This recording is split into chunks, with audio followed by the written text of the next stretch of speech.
Soc advocat. És una amenaça? No, només constato fets.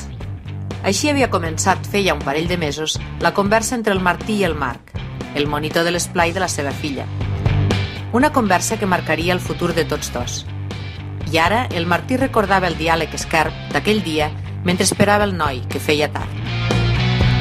Aquella havia estat una trobada breu durant la qual el Martí, fent ús de la fraseologia rebuscada que tan bé coneixia gràcies a la seva professió, havia amenaçat el Marc amb tot un seguit de possibles acusacions que, si el noi no fos tan jove, s'hauria donat que eren impossibles.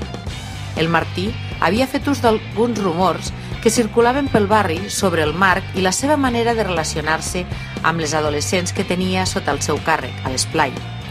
Era cert que, el primer any que el Marc va treballar de monitor, es va encapritxar d'una de les noietes del grup de més edat. Els joves, els hi deien. De fet, tot just es portaven 4 anys, però ella encara era menor, i quan els seus pares es van assabentar que les sortides de cap de setmana en tenda de campanya o en cases de colònies eren molt més que simples excursions, van posar el crit al cel.